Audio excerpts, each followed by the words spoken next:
Come gather ye friends round your flickering campfires and listen to tales of daring, horror, and high adventure from the worn pages of history. Set aside thine homemade face mask, unless you're in public, in which case, thank you for being so responsible. And hearken ye well to the voices of your storytellers, for this is the Silly History Boys Show! I am Bob, funny man and Anfield enthusiast. I am Uncle Bilbo, Warden of the White Palace, liver of the dream. God, it's been so long. I am the Pear Bear. Where are you? Let's be having you. And I'm Tombo. Gold and black clad I brew. What tale are we to tell today, chaps? Well, Bob, today we stride manfully into the next instalment of our Thor trilogy. Today we recite the Lay of Thrym. Who's Thrym? Why is he lying down? And what's that got to do with the god of thunder? Well, a lay is a type of poem, one that usually tells a tale of adventure. And Thrym, well, he's the ruler of Jotunheim, the realm of the frost giants. Thor will have to journey there to retrieve something most dear to him. Oh, a poetic adventure into the realm of the giants. Yes! Sold. Okay, time to get laid. Our story begins in Asgard, the city of the gods. Every morning, the great rooster, Gimbal Gandhi, cock-a-doodle-doos to announce the beginning of a new day. This day, however, finds Thor, god of thunder, protector of mankind, more than a little worse for wear and still in bed. My head. Shut up, you stupid rooster. You kiss your mother with that mouth, you filthy chicken. Oh, I may have had too much mead last night. Oh, you definitely did. Loki, what are you doing in my house? I had to assume the shape of a giant to get you home, Thor, and then was too weary to return to mine once I'd carried you here. So I stayed on the sofa. Ah, right. Upon rising from his bed, Thor stretched out his hand to pick up Mjolnir, his mighty hammer from the bedside table where it had its own little cushion. What the? But Mjolnir was not there. Where on Asgard have I put Mjolnir? Maybe I left it by the front door.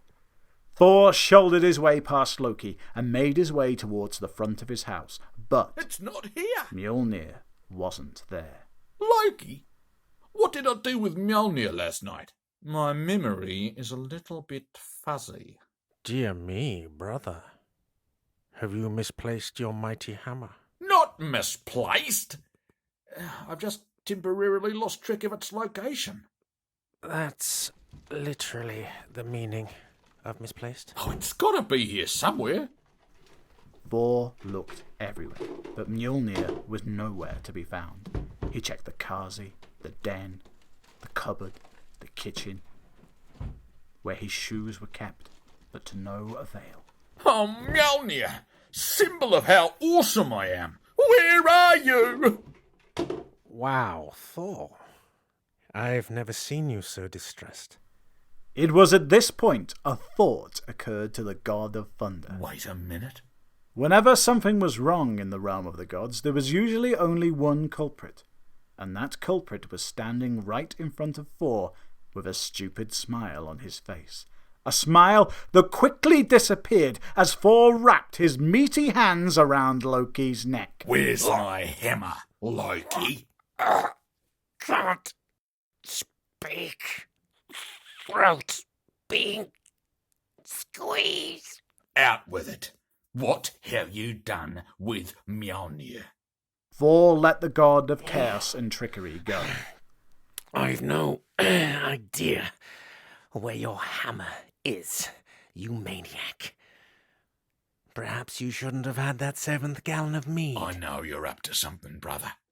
I know it. You have until the next dawn to return Mjolnir to my hand. Or what? Or I'm gonna kill you, Loki. kill you so hard, you'll probably die from it. Now, get out of my house. Loki left Thor's house, and as soon as he heard the door slam, a naughty smile spread across his face. For of course, Loki knew exactly where Mjolnir was. This practical joke was going really well, he thought to himself. Apart from the going to get killed to death at sunrise bit, anyway.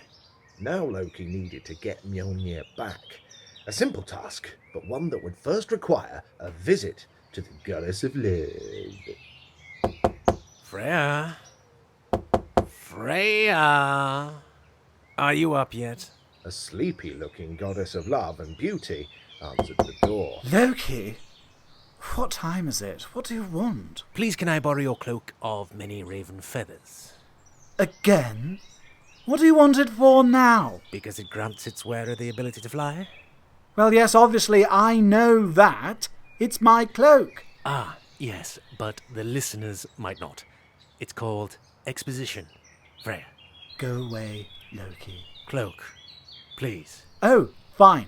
Just don't get any gravy on it this time. I promise nothing. Wrapped in Freya's cloak, Loki leapt into the air and flew to the realm of Jotunheim. Jotunheim is a realm of frost and mountains, and frosty mountains, and mountainous frost. I think they get the point now. It is also the home of the giants, and it was to the giant king Thrym that Loki now flew. He landed in the cavernous echoing hall that had been smashed into the side of the mountain. At the end of the hall, upon a mountainous throne of ice, sat Thrym. 9 leagues tall and 3 leagues wide, he was what a football commentator would describe as a big lad. Around his neck was a necklace of a pendant shaped like a hammer, but it was no pendant. Loki, 2 times in a day. To what do I owe thee, well, pleasure's not the right word. Hi, Thrym. The game is up, I'm afraid, and I'm going to need Mjolnir back now. Thanks. No. What do you mean, no? I've decided that Mjolnir looks so good hanging around my neck, I'm going to keep it. Also, it means Thor can't use it to kill any more giants, and seeing as I'm king of the giants, that just seems to be the sensible call. A good day's kinging all round, I'm sure you'll agree. But I need it back. Thor says he's going to kill me if he doesn't have Mjolnir back by sunrise. Yeah, I don't see how that's my problem. But, Thanks for stopping by. Give Thor my regards when he murders you. please, is there nothing I can do to get Mjolnir back? I'll do anything. Anything. Anything. Well, oh, I tell you what. You know Freya? Goddess of love and beauty, of course, we're super chummy. She said hello to me once, and I've been deeply in love with her ever since. Okay, cool. Convince her to marry me, and I'll give you Mjolnir back. You want to marry Freya? Oh, yes, please. Our children will be beautiful and massive. Poor Freya. What? Won't be a problem. Start preparations for your wedding, old boy.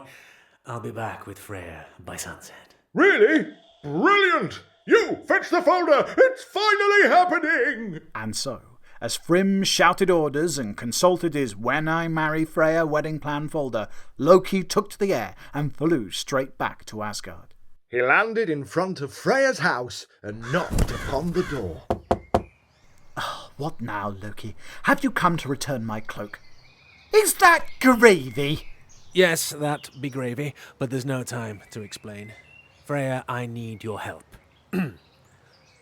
Please could you marry Thrym, King of the Frost Giants, so I can get Thor's hammer back. If I don't have Mjolnir back in Thor's hand by dawn, he says he's going to kill me. You want me to marry the King of the Frost Giants so Thor doesn't kill you? Yes, please. No. Wow. Rude? Okay. Answer me this, Loki. How are we going to get ourselves out of this one? As usual, you're right, Gimble Gandhi. I'm clucked. Suddenly there came a cry from down the street. There you are, Loki. Uh-oh. Where's my hammer, you trickster? If you don't give it back, I'm gonna... Yes, to kill me and whatnot. With a cliched dinging noise, inspiration struck Loki. I've found your hammer, Thor. But you're not going to like how we're getting it back. Some time later in Jotunheim, there was joy in the air. A beautiful wedding had just taken place, and now Thrym, after all these years, had at last married his lifelong love, Freya, goddess of love and beauty. Thrym looked at his mountainous hall and smiled, glad that the thrice daily wedding drills had finally paid off. To his left sat Loki, smiling happily. To his right sat Freya, clad in the finest silks. She looked every bit the blushing bride, from her embroidered skirts to her well-oiled beard. Now that the ceremony was over, the feasting could begin. Bring in the wedding feast! Servants leapt to obey, and the hall filled with mouth-watering aromas. An entire cow, roasted to perfection, was placed in front of the wedding party. Thrym motioned for a servant to carve, but Freya reached out, took the cow in 2 meaty hands, and ate the entire thing in 3 huge bites. Gravy splashed all over Loki. Oh, come on. Freya, my love, what an appetite you have. Aha! Well, you see, Thrym, Freya was so nervous about the wedding, she forgot to have any lunch. Or breakfast. Makes sense. Well, my love, you'll be wanting something to wash that down with. Bring in the wedding ale! Brewed for months, the wedding ale was rolled out in a sturdy oak barrel and placed in front of the wedding party. As Thrym motioned for the servant to tap the barrel, Freya reached out, ripped the lid off, and drained the entire thing in 3 gulps.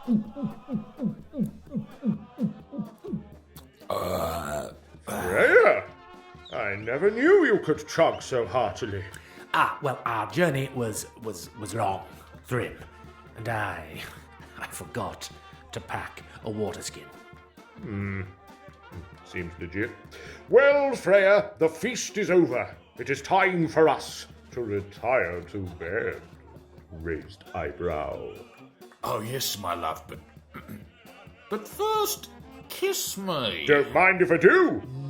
Thrym leaned forward, lips puckered for a right good kissing, and as he did so, his necklace swung forward into the reach of his wife. Her hand shot out in a flash, and she grabbed the handle of Mjolnir. Freya gave out a shout of triumph. Aha! Wait a minute. You're not Freya. You're Thor. That's right, you stupid giant. It's me, God of Thunder, and Giant Smasher Extraordinaire. I'm not stupid. You're stupid. Am not? Thor leapt atop the table and tore the wedding dress from his body. Thor, why didn't you wear anything under the dress? But we're married! Consider this a divorce. Now, as for the rest of you... Come here. Not my head! I need that holding my body on with! Come on. Eat this, you. Stick it on your bum, you smoking. I get ya. And so the God of Thunder took his righteous vengeance upon the hall full of giants that had wronged him so deeply. What exactly did they do to him? Took his hammer? Loki did that. Well, I don't know, Bilbo. This is just how the saga ends. Thor kills all the giants at a wedding. And there we go. He's tuckered himself out. Oh, he'll sleep tonight, the little scamp. There we have it, folks. We hope you've enjoyed this episode of the Silly History Boys. We'll be back next time with more silliness. More history. And more boys! Until then, we are the Silly History Boys, and we are... Sorry. Thank you, ladies and gentlemen. Thank you once again for your kind attention. We must start with an apology in the credit sequence this week. It was supposed to be Bob during the credits, you see, but he's doing other work and is too busy to record a 1 minute and 9 second snippet, ladies and gentlemen. He's doing something else for money as opposed to doing this for free. I don't know why. But anyway, In Like Thrym was written by the Silly History Boys. Thor was played by Tom Tombo Fermor. Loki was played by Will Uncle Bilbo Tristram. Freya and narration were played by Rob Bob I'm better than you because I'm earning money Bond. Thrym and narration were played by Stu the Pear Bear Perry. And introducing Gimbal Gandhi, played by Cluck Gable. We're clucky to have him. Music by Lord Fastfingers. Booing by, my notes say, insert funny term for those nobodies here. That'll cover that. Thank you, ladies and gentlemen. We have been the Silly History Boys, and you have listened to us. You fools!